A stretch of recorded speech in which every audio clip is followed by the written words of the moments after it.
Okay, so this is a follow-up, so we're going to focus on the subtraction part of solving the equation. So real quick, let's go back to what we did before. So we got the building, and then there's the ladder. Yeah, that's right. I'm not a good drawer. I apologize. Again, 90-degree angle, 60 feet, 8 feet, don't know. And again, here's the trick to find any hypotenuse. See how that's the 90-degree angle? Whatever is right across from that, that's the hypotenuse. Exactly across from that, that's the hypotenuse. So, C is the hypotenuse, 60 feet. We're going to go back to B being 8 feet. C, or A, unknown.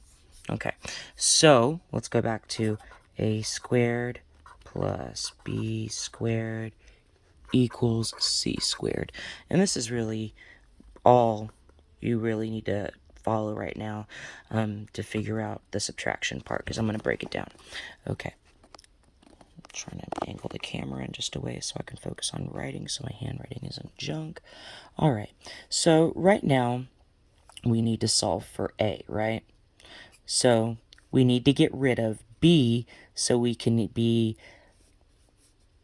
so that we can solve for A. So in order to do that part, we have to basically remove B from this side of the equation.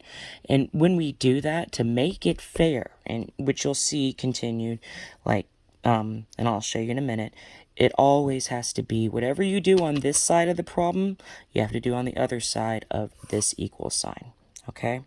So to do that, in order to get rid of B, to cancel it out, we subtract B from this side.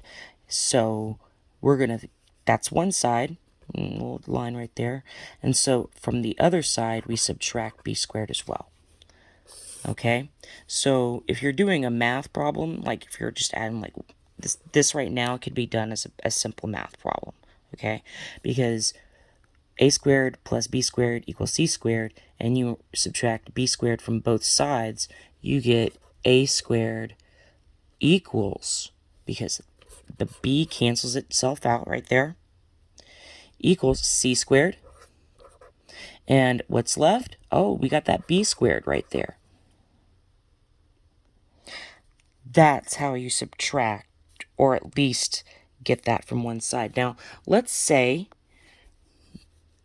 A squared plus B squared equals C squared. Let's say if we were trying to solve for B, we would subtract A from both sides, cancels out, B squared equals C squared minus A squared. Okay? So that's how you would find for B. And to find for B, we've got to remove that squared right there, because that's B squared. We want B. So we do the radical over that to find the square root of B squared. We do that to both sides. Remember, we got to be equal, because anything you do on one side, you got to do the other. So B equals the square root of C.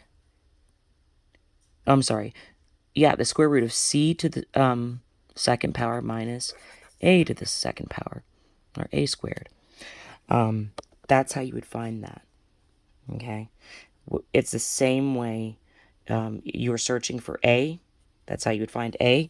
Real quick, do the square root of both sides.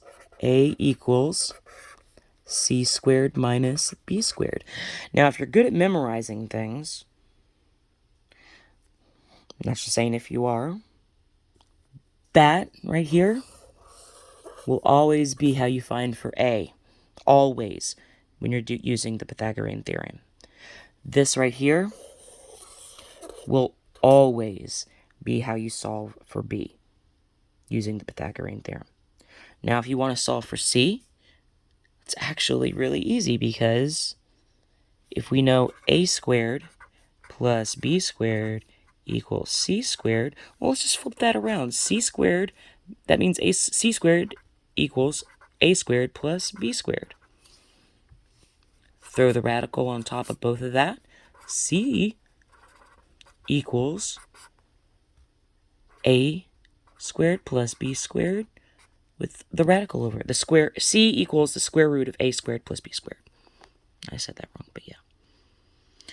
But what's most important, and the reason why I redid that, because anything you do on one side, you have to do on the other. Okay? So remember, when we're solving for something, we have to get rid of whatever's next to it. So we have to subtract it. Or, if this was a subtraction, if it was just in another universe, if the theorem was a squared minus b squared, you would add b to cancel it out, and you would add b to this side as well. But if that didn't make sense, you can ignore me. But yes, that's how you remove from one side and put it to the other. And you're just basically balancing the equation to solve for part of the equation.